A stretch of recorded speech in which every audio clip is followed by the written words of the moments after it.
Juan capítulo 3, versículo 16. Porque de tal manera amó Dios al mundo, que ha dado a su Hijo unigénito, para que todo aquel que en Él cree no se pierda, mas tenga vida eterna. Porque no envió Dios a su Hijo al mundo para condenar al mundo, sino para que el mundo sea salvo por Él. El que en Él cree no es condenado, pero el que no cree ya ha sido condenado, porque no ha creído en el nombre del unigénito Hijo de Dios. Y esta es la condenación, que la luz vino al mundo y los hombres amaron más las tinieblas que la luz, porque sus obras eran malas.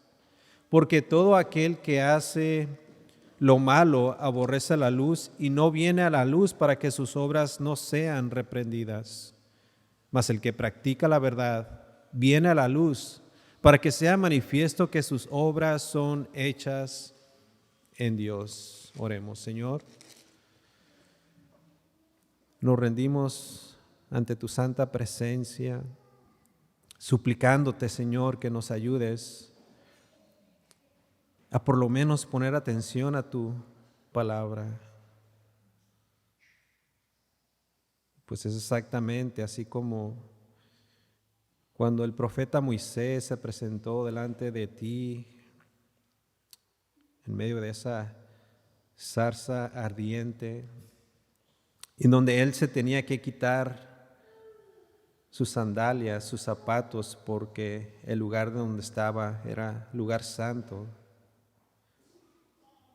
Que tomemos la misma actitud, Señor, que podamos despojarnos completamente y saber en dónde estamos, Señor, delante de tu presencia, delante de tu santa palabra. Danos oídos, Señor, háblanos, que tu voz sea tan clara a nuestros oídos y a nuestros corazones que podamos amarla y retenerla. Esto te lo pedimos en el glorioso nombre de tu Hijo Jesucristo. Amén. El versículo 16 una vez más dice: porque de tal manera amó Dios al mundo que ha dado a su Hijo unigénito, para que todo aquel que en Él cree no se pierda, mas tenga vida eterna. Todos nosotros, sin duda alguna, hablamos mucho del amor, de cuánto amamos a nuestros familiares, a nuestras esposas, las mujeres a sus esposos, los padres a los hijos a sus padres. A los jóvenes en particular les encanta hablar del amor con sus mejores amigos. Y cuando entran en una edad, especialmente en la adolescencia, los jóvenes, según ellos, se enamoran y a veces ni dormir pueden de lo enamorados que están. Algunas veces otros expresan su amor por cosas o aún por lugares físicos y decimos: amo a mi trabajo, amo la playa, amo a mi país, amo a México, amo mi patria, amo mi tierra. En fin, todos hablamos mucho del amor.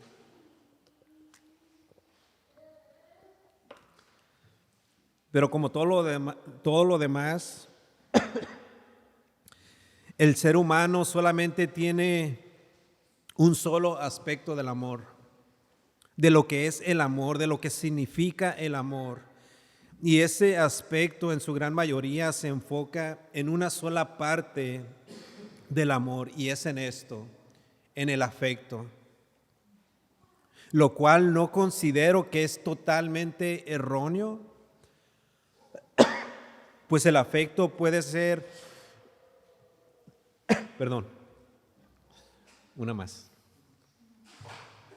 No considero que el afecto es totalmente erróneo, pues el afecto puede ser una expresión del amor, Pero cuando vamos a las Escrituras podemos darnos cuenta de que no solamente el amor es algo que consiste de afección, sino también como algo que consiste de corrección. Por ejemplo, el libro de Proverbios en el capítulo 3, en el versículo 12 dice, hablando acerca de Dios y acerca de sus hijos, dice, porque Jehová al que ama castiga como el Padre al Hijo a quien quiere. De la misma manera, la carta a los Hebreos en el capítulo 12, el versículo 6 dice, porque el Señor al que ama disciplina. ¿Cuántas veces los que somos padres y que tenemos hijos hemos disciplinado o castigado a ellos? Creo que todo padre responsable, cuando ve a un hijo que se encuentra en malos pasos y ve que su hijo está en un camino que lo está llevando a la perdición, inmediatamente aplica la disciplina y castiga a su hijo, y lo hace no porque lo aborrece, sino porque lo ama y porque quiere lo mejor para él. Así que el amor verdadero engloba no solamente la afección, sino también la corrección. Y si hemos de amar especialmente a los nuestros, debemos de aplicar ambos aspectos, pues de esa forma estaríamos procediendo de la manera que a Dios le agrada. De otra forma, nuestro amor sería en realidad un amor defectuoso. Sería un amor no bíblico, no sería un amor como el amor de Dios. Y la pregunta surge, ¿cómo es el amor de Dios? Bueno, para eso estamos hoy aquí, para aprender lo que las Escrituras enseñan sobre este tema tan importante acerca del amor verdadero. Y en nuestro texto vemos una imagen de un Dios de amor, un amor tan grande y tan perfecto, un amor que no pide nada, un amor que verdaderamente es un amor sacrificial. Y si usted mira el versículo 16, este es un versículo que todo cristiano incluso se sabe de memoria. De hecho, muchos es el único versículo que se saben de memoria. Pero también es un versículo que los no creyentes también conocen y lo conocen muy bien. Por ejemplo, en Estados Unidos se tiene la costumbre de que en los juegos de fútbol americano o de béisbol se ven personas en las gradas con sus pancartas donde tienen escrito Juan 3:16. Y jugadores también de ambos equipos se pintan la cara y muchas veces escriben Juan 3:16. Y cuando ellos salen en los televisores, millones y millones de personas alrededor del mundo ven este tipo de pancartas y de anuncios y saben exactamente lo que este versículo dice y significa. También en algunas compañías, especialmente de Estados Unidos, y específicamente hablando de una tienda que no diré el nombre cuál es, en donde venden ropa y accesorios de mujeres, en sus bolsas donde empacan los productos que se compran. En estas bolsas tienen imprimido Juan 3:16. Y de hecho el dueño de esta compañía, en una entrevista que se le hizo, le preguntaron por qué él hacía referencia de ese versículo en cada una de sus bolsas. Y esto fue lo que el dueño de esta compañía contestó, y cito. Le pregunta al reportero, le pregunta al reportero y el dueño contesta, quiero preguntarte si tú has leído acaso este versículo, dice el dueño. Ese versículo nos muestra cuánto Dios nos ha amado, el amor que nos ha dado al habernos dado a su único Hijo Jesús. Y luego dice el dueño, Eso es totalmente asombroso para mí. Y quisiera que otros conocieran del amor de Dios. Y esa fue la razón por la que decidí poner ese versículo en esas bolsas. Fin de la cita. Sin duda alguna, el versículo más conocido de la Biblia por muchas partes del mundo. Pero al mismo tiempo, y esto es lamentablemente uno de los versículos más ignorados de toda la Biblia por aquellos mismos individuos que lo han leído y visto. Ahora, sin duda alguna, cada quien aquí de los que estamos presentes ama a sus seres queridos, ¿cierto? Amamos a nuestros cónyuges, a nuestros hijos, a nuestros padres, a nuestros hermanos, hermanas, amigos. Amamos a nuestro prójimo. Pero sabemos que muchas veces ese amor al mismo tiempo es condicional. Y si es condicional, esto quiere decir que nuestro amor viene a ser un amor defectuoso. Decimos, te amo hoy y mañana te odio. Te amo hoy y mañana te aborrezco. Me contento contigo y te digo, te amo tanto, pero en otro momento les decimos, no te quiero ni ver. Sal de mi presencia. Y esa es la gran diferencia de nuestro amor y del amor de Dios, porque el amor de Dios no pone condiciones, el amor de Dios no pide absolutamente nada a cambio. El amor de Dios es perfecto, es un amor sin defecto alguno. El amor de Dios es incondicional, incondicional. El amor de Dios es todo lo contrario al que nosotros sentimos por otros, porque dice su palabra que Dios es amor. Primera de Juan capítulo 4, versículo 8, simplemente dice Dios es amor. No dice que Él es el amor, dice que Él es amor, lo que quiere decir que esa es su naturaleza. Y si es su naturaleza, significa que Dios es todo amor, en todo su ser y en toda su esencia. En otras palabras, podríamos decir también que Dios define en todo aspecto y en todo sentido al amor. Así que si tú hoy te sientes solo, te sientes triste, tal vez te sientes abandonado, te sientes decepcionado, ven a Dios y deja que su amor, su gran amor, hoy te inunde de Él. Aun cuando te encuentres por momentos difíciles, lo que los cristianos conocemos como pruebas, el amor de Dios nos va a cubrir de pies a cabeza completamente. Muchos hemos pasado por momentos difíciles en nuestra vida, tal vez algunos más que otros, pero el punto es que todos hemos atravesado por ellos y es muy posible que en algún determinado momento reneguemos lamentablemente de nuestra situación o de nuestras circunstancias o de la vida misma. Y muy posible también es que esa frustración la descarguemos en contra de Dios.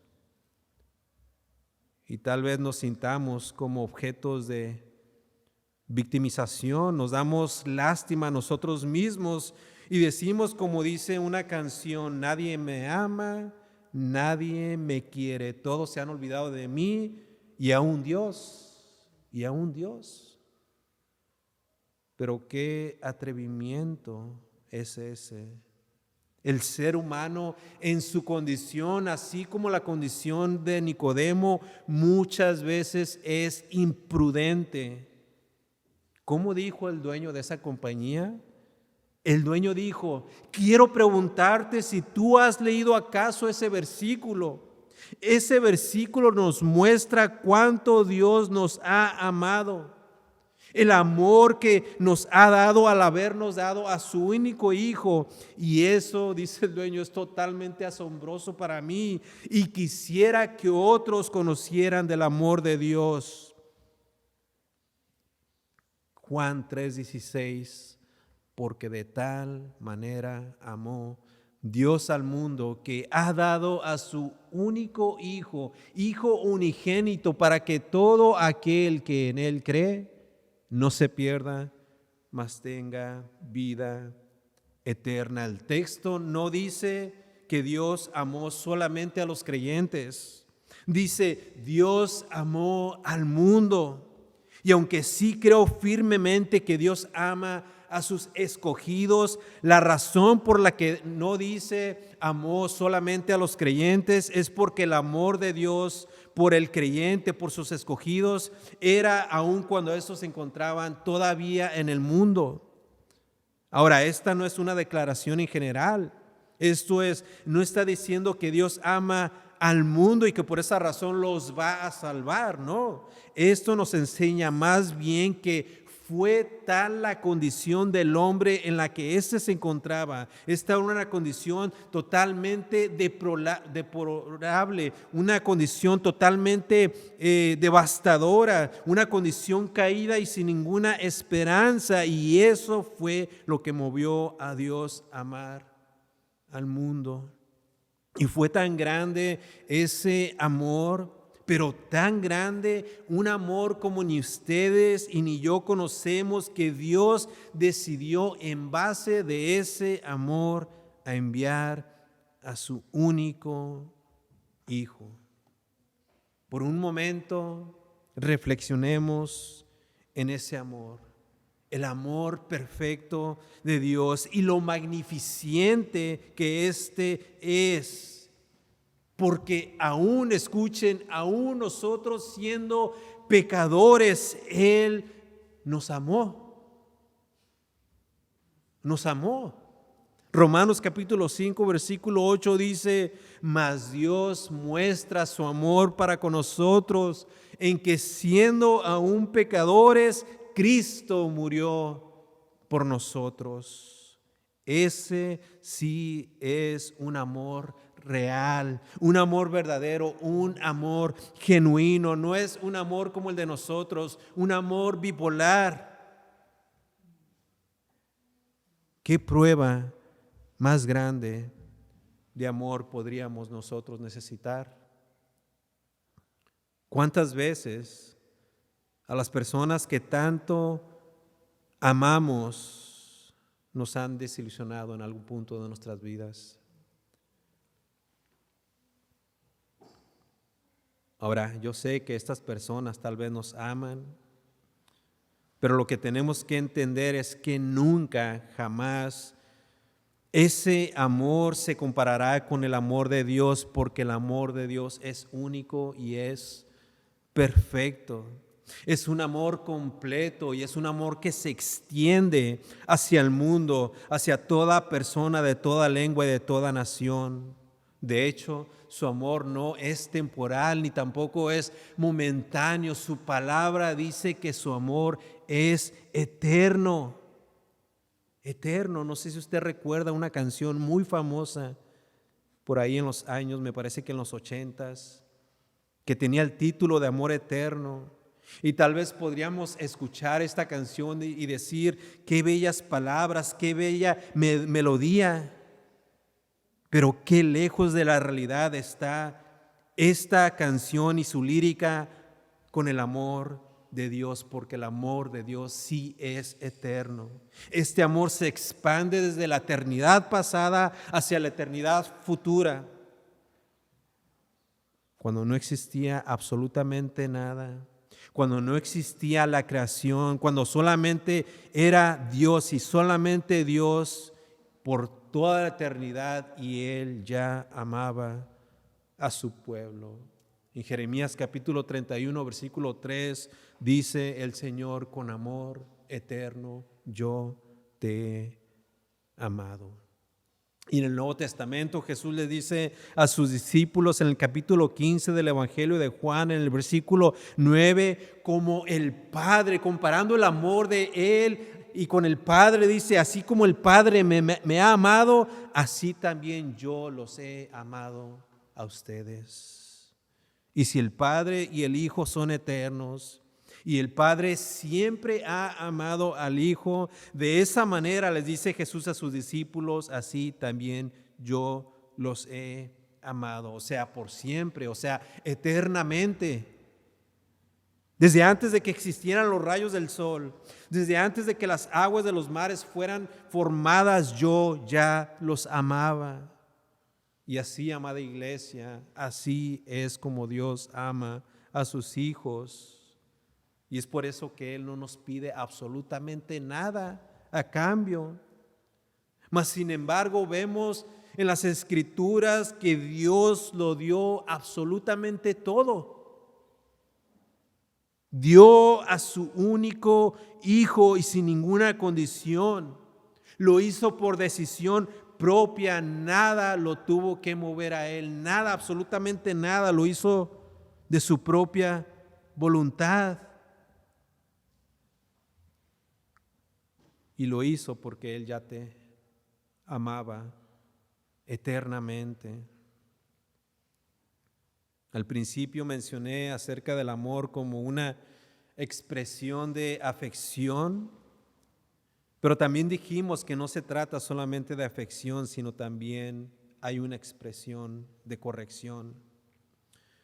Y todos necesitamos saber que en nuestro texto las dos cosas están implicadas, por lo menos en el versículo 16. La afección, ¿de qué manera? Bueno, Dios amando de tal manera al mundo y enviando a su Hijo, pero ¿qué tal de corrección? ¿De qué manera se puede ver el amor aquí? Bueno, podríamos decir en otras palabras que Dios disciplinó a su Hijo. Dios castigó a su propio Hijo por amor. ¿Por amor a quién? Por amor a ti. A ti, pecador.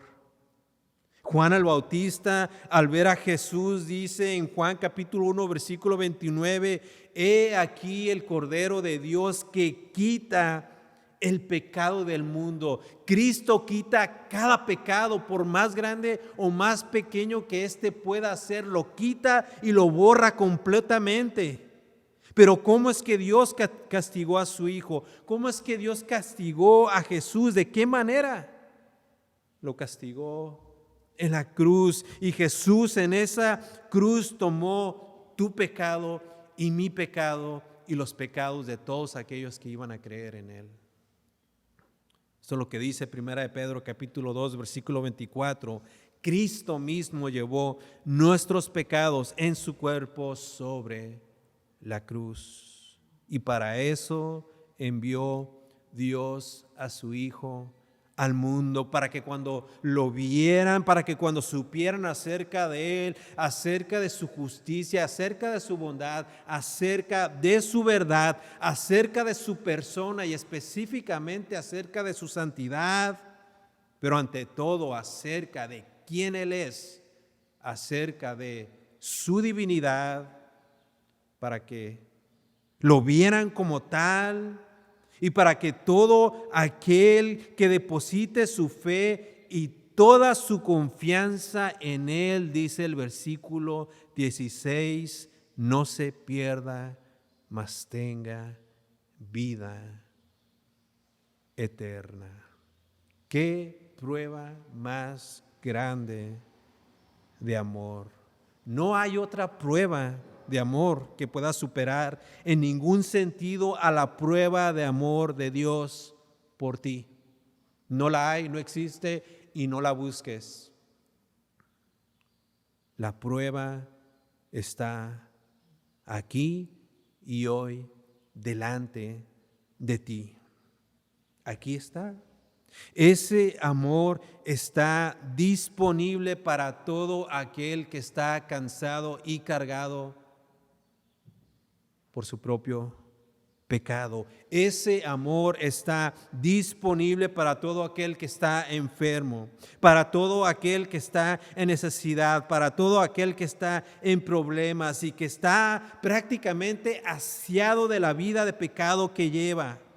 Para todo aquel que se ha dado cuenta que ha vivido toda una vida en enemistad con Dios por causa de su pecado. Y tienes que saber que para eso envió Dios a su Hijo, para demostrar ese amor, ese perfecto amor.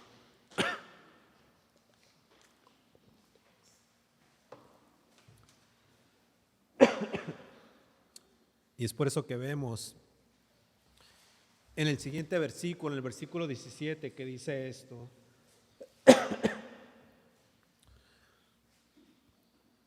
porque no envió Dios a su Hijo al mundo para condenar al mundo, sino para que el mundo sea salvo por él. Cualquier persona, no importa quién sea, y que diga que Jesús vino a condenar al mundo, no importa incluso si sea un pastor, un anciano, que prácticamente son lo mismo, y contradice lo que acabamos de leer en este versículo, lo está contradiciendo.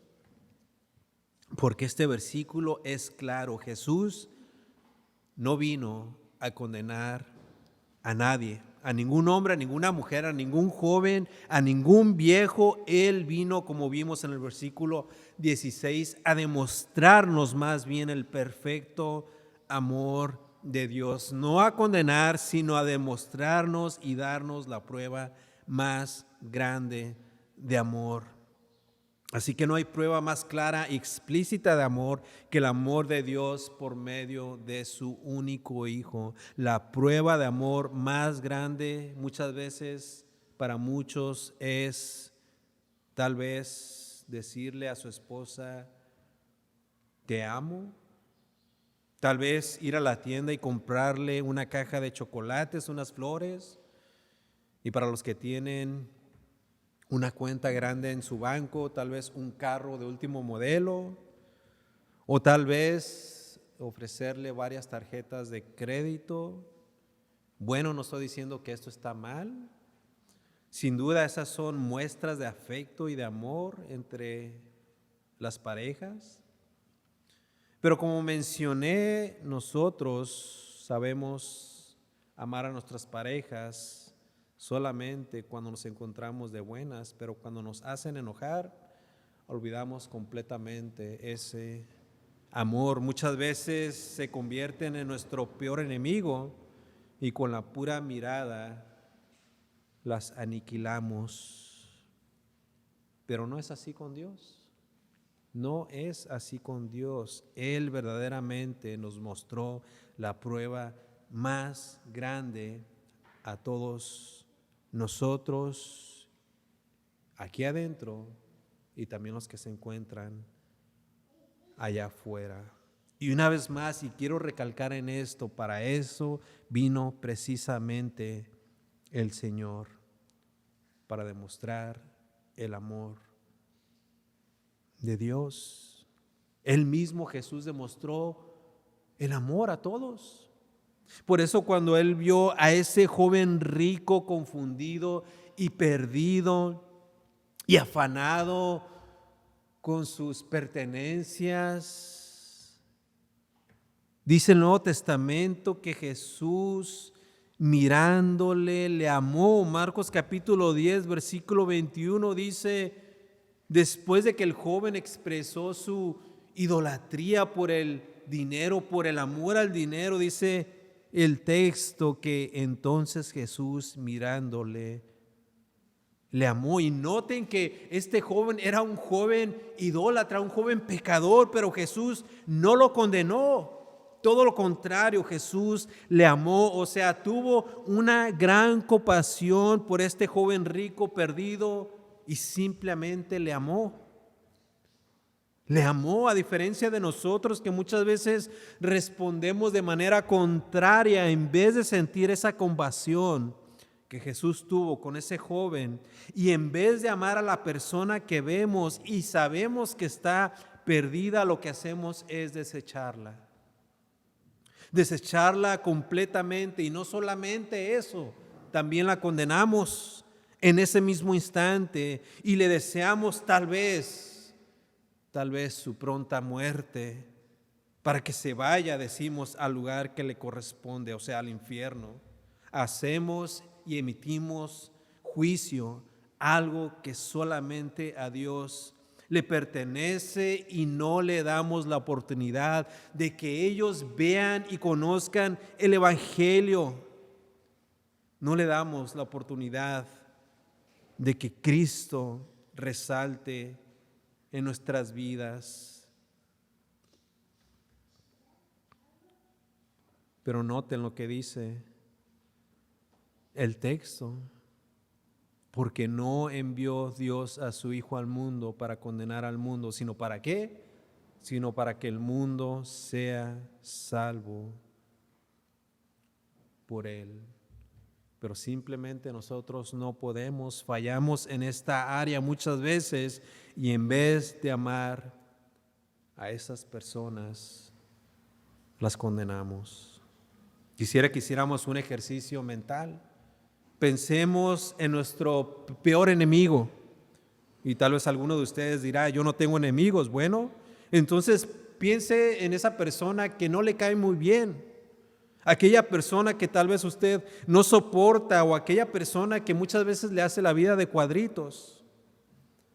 Bueno, a esa persona, bíblicamente, nosotros tenemos la obligación de amarla. Tenemos la obligación de compadecernos de ella. Pero es que siempre me hace enojar, siempre me hace desatinar, es que siempre me saca de mis casillas. Bueno, sé y estoy consciente que eso nos pasa a todos. A mí me pasaba muy seguido, por la gracia de Dios. Pero para eso, si ese es un problema para usted, para eso tenemos que consultar a este libro que decimos que es la palabra de Dios. Tenemos que tomarlo muy en serio y tenemos que leerlo, tenemos que escudriñarlo, y tenemos que pedirle a Dios por dirección. Tenemos que pedir al Espíritu Santo que nos ilumine, para que entonces podamos entender lo que Dios requiere de nosotros, y específicamente lo que Dios requiere en cuanto a aquellos que nos aborrecen. Y así entonces poder hablar y actuar y obrar debidamente y correctamente, tal y como Dios quiere que seamos. Dios quiere que seamos como Él, hombres y mujeres llenos de su amor, llenos de compasión. Si usted ha leído el Sermón del Monte en el Evangelio de Juan, capítulos 5, 6 y 7, Jesús dijo en el capítulo 5, en el versículo 38, oísteis que fue dicho ojo por ojo y diente por diente, pero miren lo que dice Jesús: pero yo os digo, no resistáis al que es malo, antes a cualquiera que te hiera en la mejilla derecha, vuélvele también la otra. Y continúa: y al que quiera ponerte a pleito y quitarte la túnica, déjale también la capa. Y si seguimos leyendo, Jesús pone ejemplo tras ejemplo. Pero miren lo que dice el versículo 44. Bueno, el 43. Amarás a tu prójimo y aborrecerás a tu enemigo. Pero yo os digo, versículo 44, amar a vuestros enemigos, bendecir a los que os maldicen y hacer bien a los que aborrecen, y orar por los que os ultrajan y os persiguen. Y noten el versículo 45, para que seáis hijos de vuestro Padre que está en los cielos, que hace salir su sol sobre malos y buenos, y que hace llover sobre justos e injustos. Porque si amáis a los que aman, ¿qué recompensa tendréis?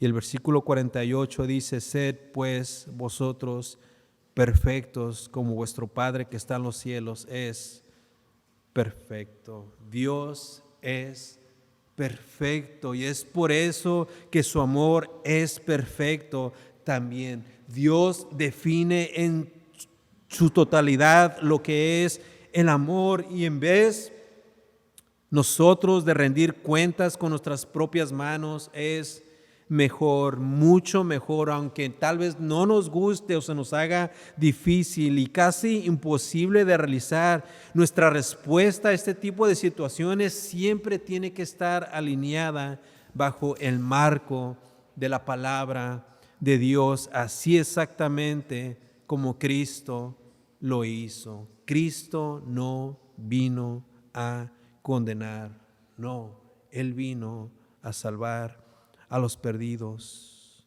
a los que tanto muchas veces nosotros aborrecemos. Por eso vino Jesús.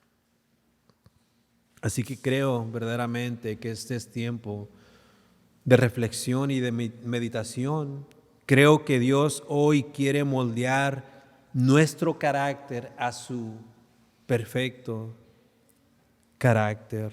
Dice 1 de Pedro capítulo 4, versículo 7, tener entre vosotros ferviente amor, porque el amor cubrirá multitud de pecados. ¿Pecó tu prójimo en contra de ti?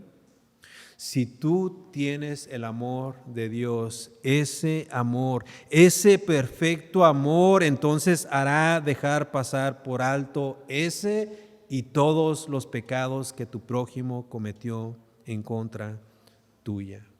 Nosotros tenemos que entender que Jesús vino con un propósito, y ese propósito fue cumplir la voluntad de Dios, y su voluntad era que el mundo fuera salvo por Él. No que fuera condenado, sino que fuera salvo. Salvo. Y si algo nosotros como cristianos tenemos que hacer es imitar la misma actitud que Cristo tuvo cuando Él tenía enfrente de Él a muchos pecadores, pero que incluso Él se sentaba con ellos sin ningún problema a compartir los alimentos. Él se sentó con aquellos hombres religiosos, con los publicanos, aquellas personas que eran las más odiadas del pueblo por causa de sus robos, pero Él se sentaba con ellos a comer. Miren lo que dice Marcos capítulo 2, versículo 16, cuando Él se sentaba, muchos lo criticaban, y dice, y los escribas y los fariseos, viéndole comer con los publicanos y con los pecadores, dijeron a los discípulos, ¿qué es esto? Que Él come y bebe con los publicanos y bebedores. Versículo 17, al oír esto Jesús les dijo, los sanos no tienen necesidad de médica, sino los enfermos, y no he venido a llamar a justos, sino a pecadores. Cuando nosotros nos enfrentamos con las personas tal vez más inmorales o más corruptas o las más irrespetuosas, ¿cómo es nuestra respuesta? ¿Cómo es nuestra actitud hacia ellos? ¿Les criticamos? ¿Emitimos juicio? ¿Los desechamos y los condenamos? Bueno, si es así, creo que estamos usando nuestro propio estándar, estamos utilizando nuestras propias reglas y no las reglas o el estándar de Dios, quien es el único que puede condenar. Es Dios. De hecho, ni Jesús lo hizo. Él no condenó a nadie, ni ¿saben por qué Jesús no lo hizo? Porque básicamente el hombre ya estaba condenado. ¿Y quién es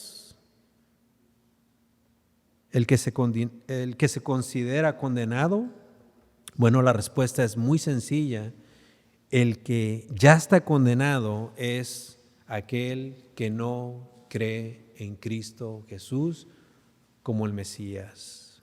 Versículo 18. El que en Él cree no es condenado, pero el que no cree ya ha sido condenado porque no ha creído en el nombre del unigénito Hijo de Dios. Aquí vemos que todo se reduce en un solo pecado, uno solo. La condenación del hombre se resume en el pecado de la incredulidad. Ese es el pecado principal, si podemos decirle así, que conduce al hombre al infierno, la incredulidad.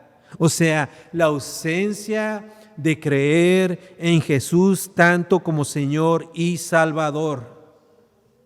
Hay algunos que solamente creen en Jesús como su Salvador, pero no como su Señor. Pero creer a medias en Jesús no será lo suficiente para llevarnos al reino de Dios. Así que es necesario que se crea en Jesús a plenitud.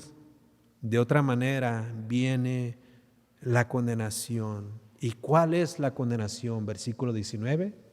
Y esta es la condenación, que la luz vino al mundo y los hombres amaron más las tinieblas que la luz, porque sus obras eran malas. Jesús vino al mundo, se manifestó a los hombres, dio a conocer a Dios, pero el hombre ciego por causa de su maldad, por causa de las tinieblas de su pecado, aún al ver la luz que vino al mundo, le rechazó, porque tal ha sido su amor por su propio pecado, que ha preferido hundirse aún todavía más en él.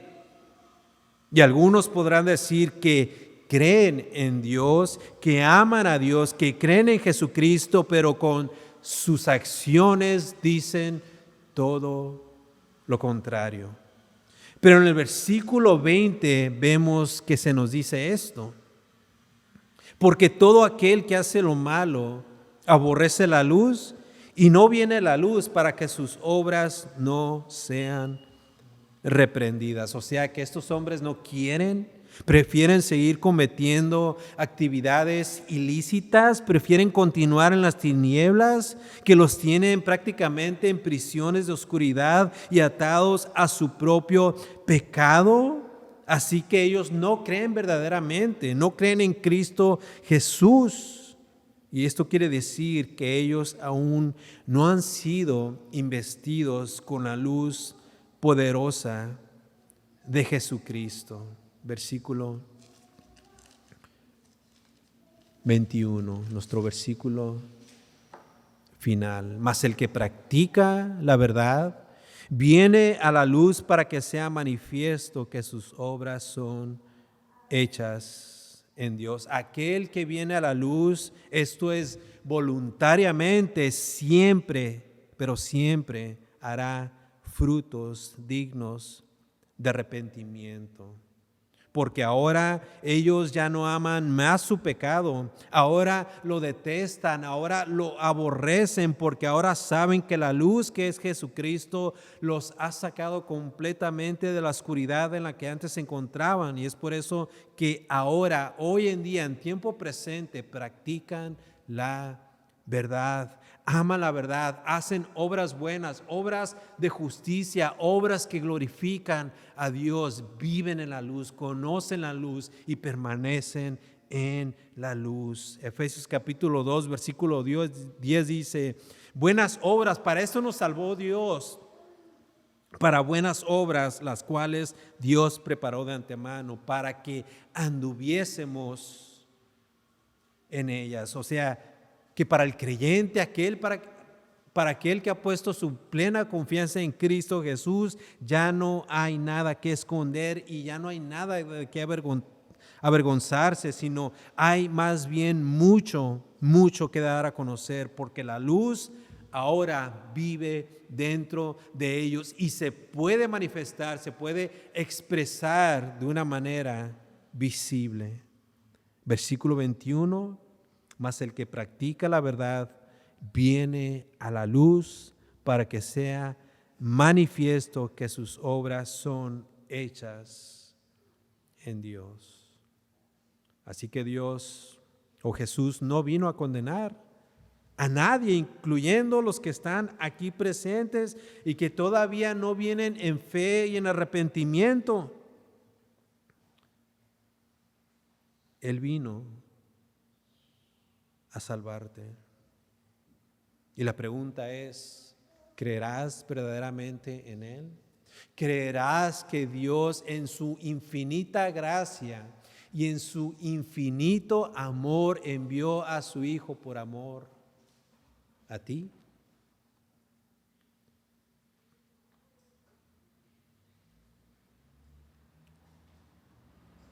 Tienes que venir a Él.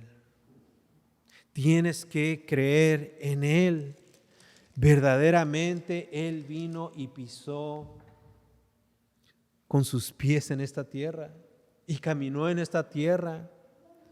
Se hizo como uno de nosotros simplemente por amor a ti.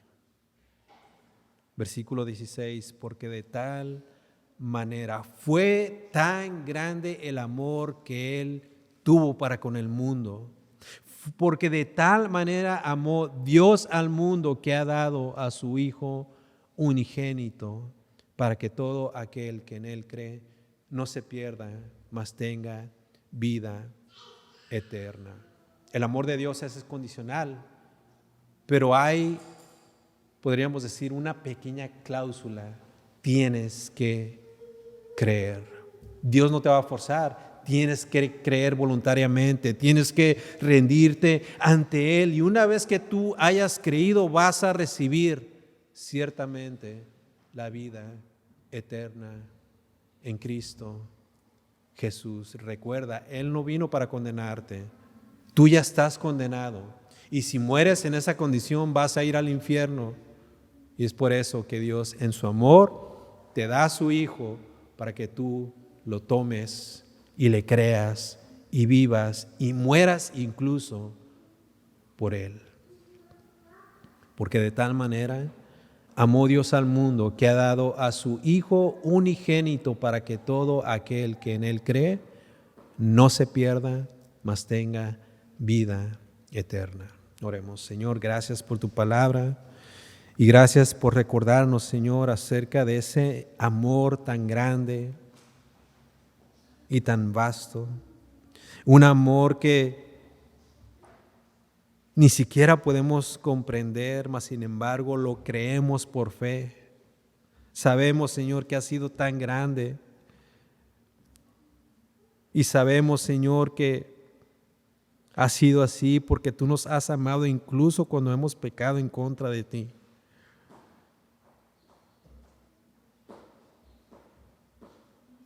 Nos has salvado, Señor, y si permanecemos de pie, es por tu amor. Oh, Señor, que como creyentes podamos siempre valorar, Señor, lo que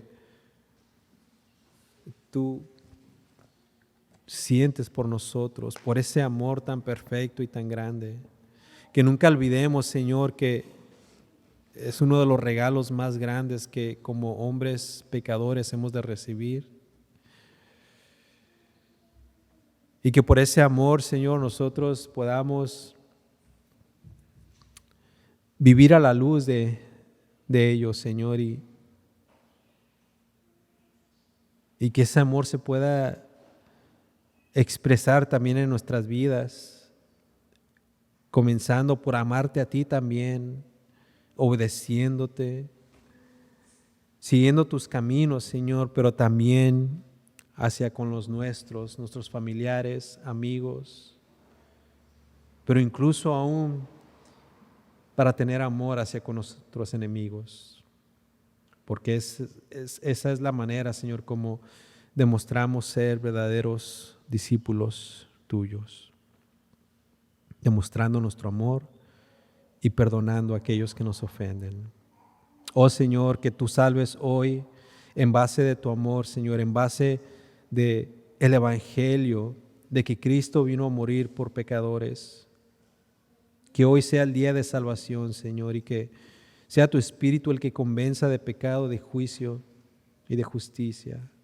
Que los traigas ante tus pies, Señor, y confiesen, Señor, primeramente su pecado y con sus labios declaren que Cristo es el Señor y lo crean de corazón.